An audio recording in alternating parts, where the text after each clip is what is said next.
ఇంగ్లాండ్తో జరిగిన మూడో టెస్ట్ మ్యాచ్లో మన టీమిండియా తరపున ఇద్దరు ప్లేయర్స్ డెబ్యూ చేశారు. అంటే ఇద్దరిలో ఒకడు సర్ఫరాజ్ ఖాన్. సో ఇతనైతే డొమెస్టిక్ క్రికెట్లో చాలా కాలం అద్భుతంగా రాణించినప్పటికీ ప్లేస్ దక్కలేదు. కానీ ఎట్టకెలకి మూడో టెస్ట్ మ్యాచ్లు ఆడేందుకు ఛాన్స్ దొరికింది.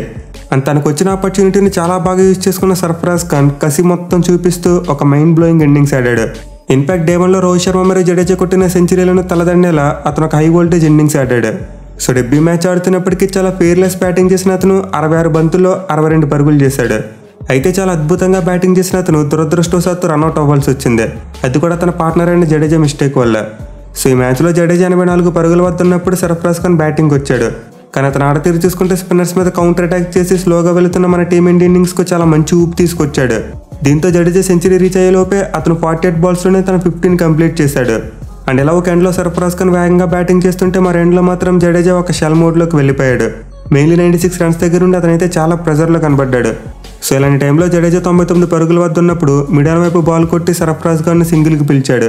బట్ ఆ బాల్ నేరుగా మిడాన్లో ఫీల్డింగ్ చేస్తున్న మార్క్వుడ్ దగ్గరికి వెళ్ళింది. దీంతో అప్పటికే కాస్త ముందుకు వచ్చిన జడేజా సింగిల్ని డినై చేశాడు. కానీ అప్పటికే తన పార్ట్నర్ను ట్రస్ట్ చేసిన సర్ఫరాజ్ అయితే చాలా ముందుకు వెళ్ళిపోయాడు. అండ్ ఇదే టైంలో మార్క్వుడ్ బాల్ అందుకుని అతన్ని రన్అట్ చేశాడు. సో ఈ రన్అట్ విషయంలో అయితే సర్ఫరాజ్ ఖాన్ పూర్తిగా జడేజాను ట్రస్ట్ చేశాడు. అందుకే తను బాల్ వైపు చూడకుండా జడేజా కాల్ చేయగానే దానికి రెస్పాండ్ అయ్యాడు. అండ్ ఆల్సో క్విక్గా సింగిల్ తీసి జడేజా సెంచరీ కంప్లీట్ చేయడానికి హెల్ప్ చేద్దాం అనుకున్నాడు. బట్ అన్లక్కీ కొద్ది అతనైతే చాలా సాడ్ వేలో రన్అట్ అయ్యాడు. ఇక రన్అట్ను గ్యాలరీ నుండి చూసిన రోహిత్ శర్మ మీద కోపంతో ఊగిపోయాడు. తన తల మీద పెట్టుకున్న క్యాప్ను నేలకేసి కొట్టాడు.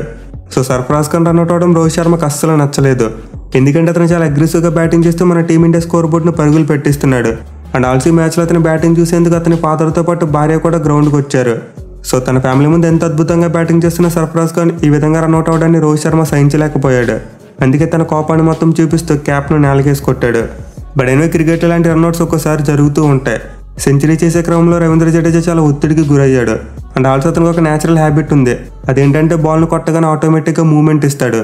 సో రోహిత్ శర్మతో కలిసి బ్యాటింగ్ చేస్తున్నప్పుడు కూడా ఇలాంటివి చూసాం. బట్ రోహిత్కు జడేజా గురించి బాగా తెలుసు కాబట్టి అతని సింగిల్ కొద్దని గట్టిగా ఆపేసేవాడు. కానీ సర్ఫరాజ్ ఖాన్ కొత్త కుర్రాడు కాబట్టి జడేజాని సరిగ్గా అర్థం చేసుకోలేకపోయాడు. పైగా సీనియర్ ప్లేయర్ సింగిల్కి పిలిచినప్పుడు రాకపోతే మళ్ళీ అదొక గొడవ. సో డెబ్యూ మ్యాచ్ ఆడుతున్న బ్యాట్స్మెన్కి ఒక్కసారి ఇలాంటివి జరుగుతూ ఉంటాయి.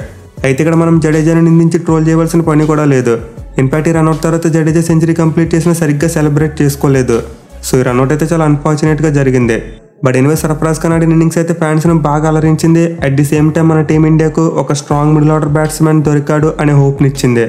చూడాలి మరి సర్ఫరాజ్ ఖాన్ రాబోయే మ్యాచ్లో కూడా ఇలాంటి బ్యాటింగ్ని కంటిన్యూ చేసి మన టీమిండియాకు మరో రిషబ్ పంత్ లాంటి ప్లేయర్ అవుతాడా లేదా అనేది.